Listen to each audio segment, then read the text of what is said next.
코로나19 신규 확진자가 처음으로 3,000명을 넘어섰습니다.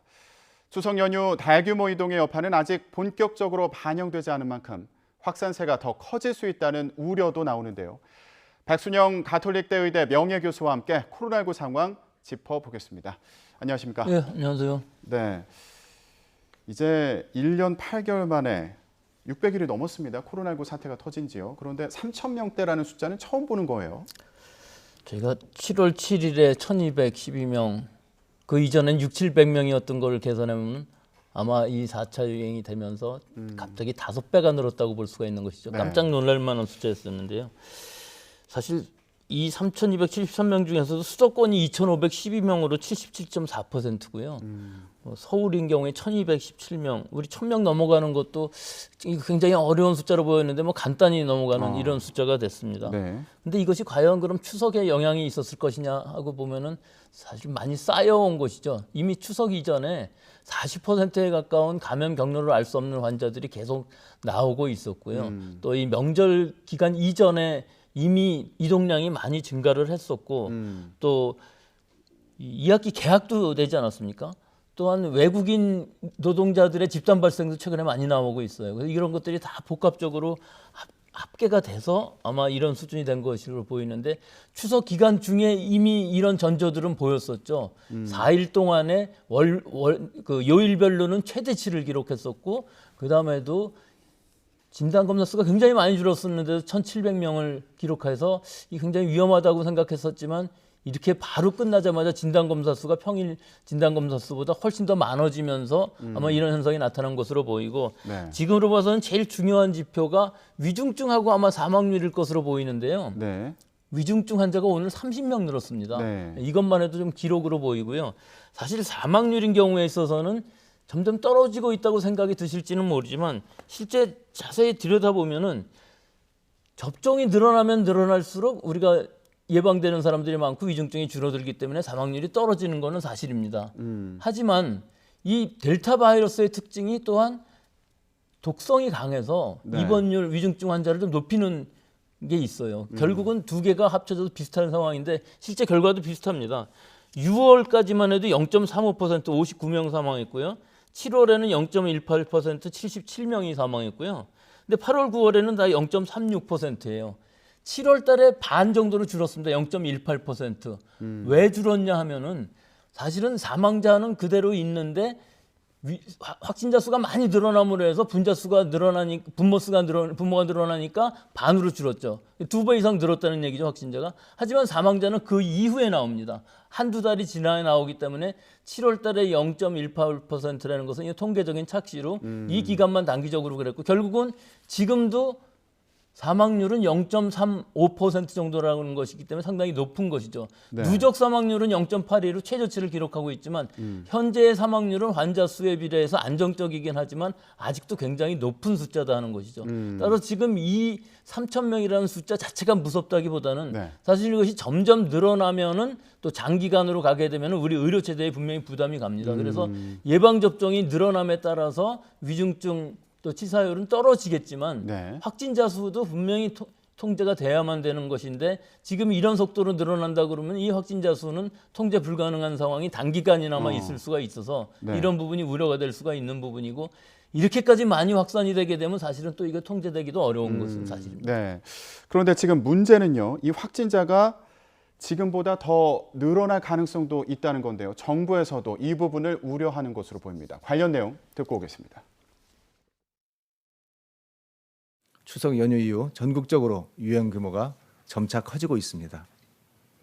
연휴 전부터 지속되던 수도권의 확산세가 여전히 심각한 상황입니다. 추석 연휴 기간 동안에 전국적인 이동량 증가로 인해서 비수도권의 확진자도 늘어날 가능성이 매우 큽니다.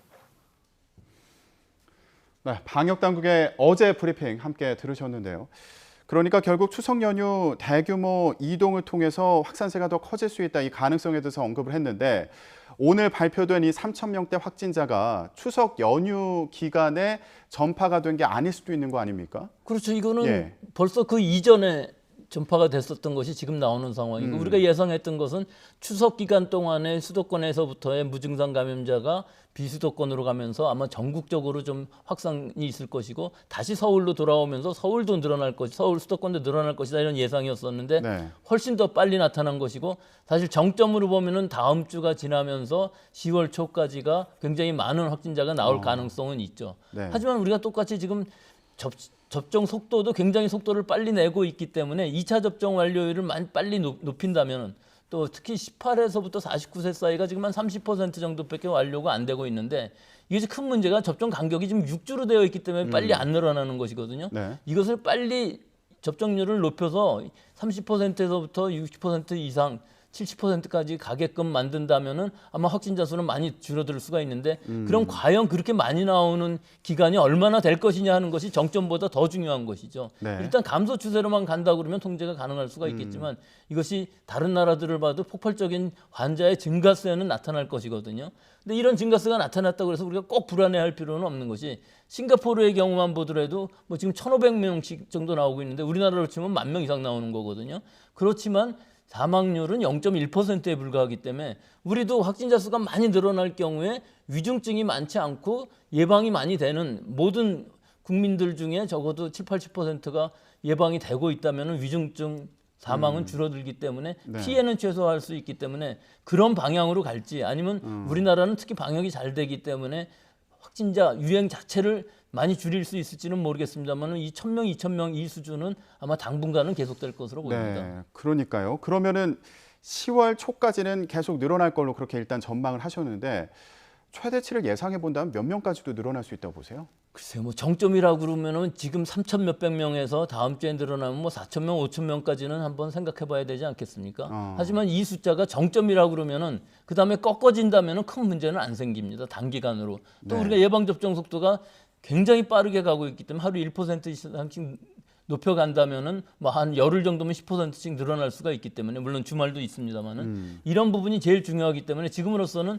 우리 국민들이 경각심을 가지고 방역 통제에 잘 따라주시고 수칙을 잘 지키시는 것하고 또 하나는 예방 접종률을 빨리 높이는 것, 특히 18세에서부터 49세 사이에 있어서 18세 이상의 연령들에 있어서 18세부터 49세 사이는 잘 예방 접종을 하여튼 미접종자들도 맞고 있습니다만은 네. 60세 이상 되시는 분들이 한 110만 명 정도 되는데 이분들의 예방 접종률이 굉장히 낮기 때문에 낮다는 얘기는 미접종자가 한 110만 명 정도 되는데 지금 예약률이 굉장히 많이 떨어지고 있습니다. 이분들은 지금 상황에서 보면은 미접종자들에 의한 유행이 굉장히 심각해질 수가 있기 때문에 피해가 더 커질 수 있는 연령층이라고 볼 수가 있죠. 네. 그런데 정부에서 앞서서 예측을 하기로는 9월 중순에 이제 정점에 갔다가 이후에는 감소세로 돌아설 거다 이렇게 예측을 하기도 했고요. 그런데 또 추석을 앞두고는 추석 연휴 지나서 확산세가 커질 게 우려된다 이렇게 얘기를 하기도 했거든요. 그래서 이게 어떤 방역 대책을 세우는 데 있어서 이런 판단이 영향을 미친 거 아닌가, 재점검해야 되는 거 아니냐 이런 목소리도 있습니다. 그렇죠. 그 뭐 시뮬레이션의 결과를 것으로 보이는데요. 시뮬레이션이 항상 맞는 것은 아니고요. 이런 수리적인 모델에 의하면 뭐 과거의 결과들을 기초로 해갖고서 계산을 하기 때문에 잘 안 맞고 아마 이 예방 접종률 특히 1차 접종을 70% 하는 것을 굉장히 믿었던 것으로 보이는데 네. 이 델타 변이주 같은 것은 1차 접종만으로는 30%에 불과하고요. 2차 접종까지 맞아야만 이 예방이 가능한 상황이기 때문에 지금 우리가 제일 큰 약점이라고 하는 것은 1차 접종률은 70%가 넘지만 2차 접종률은 지금 44%좀 넘는 상황이기 때문에 이 부분이 제일 우려가 돼서 어저께 결과만 해도 지금 44.8%거든요. 이것이 빨리 올라가야만 되고 특히 환자 수로 하루에 신규 확진자 수를 줄이는 데에는 18세부터 49세의 활동력이 왕성한 분들의 2차 접종이 완료되는 시기 또 한 2주일 정도 지나면서 예방 효과가 나타나는 시기가 있어야 되기 때문에 시간적으로 봤을 때는 좀 더 걸릴 것으로 보입니다. 아, 그렇겠군요. 그러니까 일단 지금과 같은 확산세를 막기 위해서 제일 중요한 거는 2차 접종률을 높이는 건데 그 가운데서도 활동성이 큰 18세에서 49세 사이의 접종률을 높이는 게 중요하다. 이런 말씀이었어요. 예, 그런데도 한 가지 더 말씀드리자면은 지금 우리가 12세부터 17세까지는 좀 안이하게 생각했던 부분들이 분명히 있습니다. 여러 가지 부작용 사례도 있고 그런데 외국의 사례들을 보면은 유행이 굉장히 심각해지면 이 12세부터 17세 사이도 노출될 가능성이 높기 때문에 좀 더 위험성이 크고 예방 접종의 이득이 좀 더 커진다고 볼 수는 있겠죠. 네, 그렇군요. 근데 정부에서는 일단 12세에서 7세 같은 경우에는 막바지 이제 의견 수렴에 들어간 상황인데 강요는 하지 않겠다 이런 입장이지 않습니까? 부모님들이 판단을 할 때 고려해야 될 요소들이 많을 것 같아요. 어떤 부분들이 있을까요? 건강한 아이들이 코로나에 감염돼서 위중증이 가거나 사망하는 가능성은 굉장히 낮습니다. 하지만 일단 감염이 되었을 때 여러 가지 장기들의 또 부전도 무시하지 못할 상황이기 때문에 분명히 접종받는데 이득은 있습니다. 네. 하지만 이것은 공적으로 봤을 때 사회적으로 우리가 집단 면역이라든지 혹은 학교 내에서의 집단 발생에 의한 무증상 감염에 의한 N차 감염 이런 것들을 막기 위한 부분들이 크고요. 개인적인 입장에서 본다면은 12세부터 15세까지의 어린아이들에 있어서는 실제로 심근염이라든지 이런 부작용 사례가 굉장히 높습니다. 네. 15세부터 17세보다 훨씬 더 높기 때문에 12세부터 15세 사이에 이 젊은 남자 아이들의 부작용을 계속 생각을 해보면은 사실은 막기는 좀 주저할 부분이 있죠. 하지만 접종을 받고 난 이후에 여러 가지 장점들도 많이 있습니다. 행동이 자유스러울 수가 있고 이 학교 내에서의 그 여러 가지 예방 효과들도 있기 때문에 부모님들이 잘 생각하셔야 할 분들은 이런 심근염이 생긴다 할지라도 조기 진단하고 조기 치료하면 사실은 경증으로 끝나지 위중증으로 가는 경우는 많지는 않기 때문에 지금 파이자만 접종을 할 수가 있어서 문제일 수는 있지만 네. 일단 이 접종을 좀 잘 고려를 하셔서 이 주의만 잘 한다면 충분히 부작용을 극복할 수 있는 것이다. 네. 그런 것을 말씀드리고 싶습니다. 알겠습니다. 소아 청소년 백신 접종과 관련해서는 앞으로 이제 그런 의견 수렴 절차가 중요하겠고요. 근데 여기서 또 백신 접종률이 중요하다고 강조는 해주셨는데 이게 돌파 감염으로 의심되는 사례들이 있다 보니까 이것도 또 걱정이 되는 상황이거든요. 최근 사례를 보면은 순천향대 병원에서 50명 가까이 확진이 됐는데 문제는 백신을 다 맞은 경우에도 확진이 된 사례가 있다는 거예요. 이게 돌파 감염 아닌가 이게 걱정이 되는 상황인데 어떻게 보십니까? 예, 돌파 감염 그 사례 자체는 그다지 걱정할 것은 없습니다. 하지만 그 돌파 감염이 어떤 연령층에서 나왔느냐, 고위험군에서 나오느냐 하는 것은 굉장히 중요한 것이죠. 바이러스라는 것은 일단 우리 몸에 많은 양이 들어오게 되면 아무리 백신을 맞았다 할지라도 감염 자체는 성립할 수가 있거든요.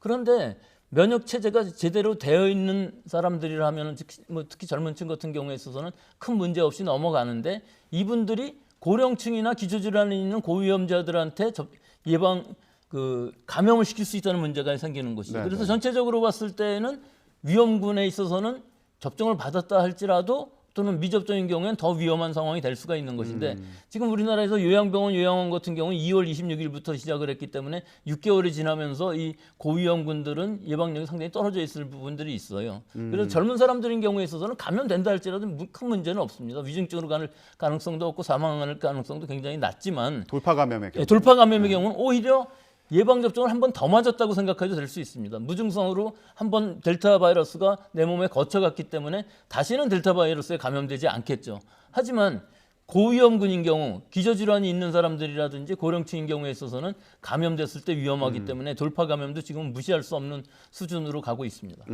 그러면 여기서 지금 고려를 해야 되지 않나 싶은 게 추가 접종을 좀 계획을 빨리 내놔야 되는 게 아닌가 이런 생각도 들거든요. 그리고 얀센 백신 같은 경우에도 이게 돌파 감염 사례가 많다, 비율이 높다 이런 연구 결과들이 나오다 보니까 불안한 경우도 있거든요. 글쎄 다 불안하지만 실제로 우리나라의 경우는 크게 불안하지 않으셔도 될 것이 2월 26일부터 시작했기 때문에 이분들의 고령층 고위험군들인 경우에 있어서는 지금 돌파 감염 또는 예방 효과가 떨어질 수는 있지만 그 이외에 60세 이상의 아스트라제네카 맞으신 분들은 거의 8월 달이나 돼야 2차 접종을 받으셨고요. 얀센을 맞으신 분들도 사실은 이 젊은 층들이 대부분 맞아서 돌파 감염이 일어난다 할지라도 큰 위험은 없습니다. 또 한 번 맞은 것이기 때문에 한 번 더 맞아도 되는데 지금 전 세계적으로 3차 접종을 하는 것은 파이자 백신밖에 없거든요. 그러니까 그 이외의 백신에 대해서는 아직까지 다 정립된 상황도 아니고 네. 어떻게 맞아야 될지는 모르지만 우리나라의 상황에서는 다른 나라들을 좀 더 참고를 하면서 어떻게 결정을 해야 될지 알 수는 있겠습니다만 일단은 고령층 의료진들은 6개월이 지나면 일단 맞는 것은 좋다고 봅니다. 그러니까 지금 의료진들 같은 경우에 돌파 감염으로 의심되는 사례가 나오면서 이제 환자들을 돌봐야 되는데 또 위험한 상황에 노출되는 거 아닙니까? 그런 경우에는 좀 빨리 결정을 내릴 필요도 있겠네요. 그렇죠. 지금 우리 코로나를 진료를 하고 있는 의료진들은 굉장히 빨리 맞았거든요. 파이저로. 그리고 의료진인 경우에 있어서는 사실은 자기가 감염되는 것보다도 환자들한테 감염시킬 위험성이 있기 때문에 꼭 맞아야 되는 필수 요원이라고 할 수 있습니다. 네, 알겠습니다. 자, 이렇게 코로나19 신규 확진자가 처음으로 3천 명대를 돌파하면서 이거 어디까지 확산세가 번지는 건가 우려가 나오고 있는데 얼마 전에 정부의 입장을 보면은 위드 코로나 얘기를 여러 차례 했었거든요. 문재인 대통령 같은 경우에도 다음 달쯤 되면은 접종 완료율이 70%를 넘기게 될 걸로 보이고 그래서 이런 위드 코로나와 관련된 계획을 이제 발표할 수 있지 않을까 이런 얘기를 하기도 했어요. 예, 근데 지금 상황을 보면 이것도 변수가 생긴 게 아닌가 싶기도 하고요. 어떻게 보십니까? 물론 변수는 생겼지만 이게 뭐 전 세계적인 현상이기 때문에 확진자 수가 늘어나는 것을 지금 걱정할 상황은 아니고요. 이것이 얼마나 피해를 주느냐 하는 것이 더 중요하죠. 또 의료 체제가 얼마나 부담이 가느냐, 얼마나 입원율이 높아지느냐 하는 것들이 훨씬 더 중요할 수가 있기 때문에요. 확진자, 입원율, 위중증, 사망률 또는 R값이라고 그래갖고 감염 재생산 지수 이런 것들을 다 고려를 해서 안전하다고 생각이 되면은 충분히 완화시킬 수는 있습니다. 하지만 완화할 때에는 예방접종자, 완료자를 중심으로 해서 아마 완화를 할 것으로 보이고요. 여기서 제일 큰 문제가 완화하면 할수록 미접종자라든지 혹은 접종 완료가 되지 않으신 분들은 감염 위험성이 훨씬 더 늘어난다는 것이죠.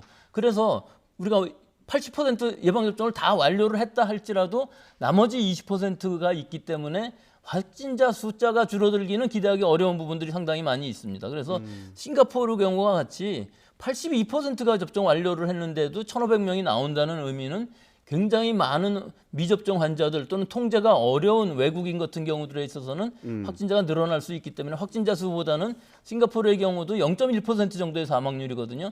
그러니까 관리 가능한 수준으로 갈 수 있느냐는 확진자 수보다는 오히려 위중증 사망자 수가 더 중요하다고 볼 수 있습니다. 그럼 간단히요. 앞으로 방역 수칙에 있어서 어떤 점에 좀 관심을 쏟아야 되는지. 예, 지금으로 봐서는 방역 수칙 자체는 4단계보다 지금 더 높일 수도 없는 상황 아닙니까? 우리 지금 2명까지로 되어 있고요. 예방접종은 완료자를 4명 포함해서 6명을 한 것이기 때문에 이것보다 아마 더 강화하기는 어려울 것입니다. 다만 우리 국민들이 좀 자발적으로 방역 수칙 잘 지키시고 모임 좀 자제하시거나 한 달 정도요. 또 우리 정부에서는 예방접종률을 빨리 한 80%까지 올릴 수 있는 목표는 11월 달이지만 가능한 한 빨리 예방접종률을 올릴 수 있다면은 이것이 오히려 방역에 도움이 될 것으로 보입니다. 네, 알겠습니다. 오늘 말씀 여기까지 듣겠습니다.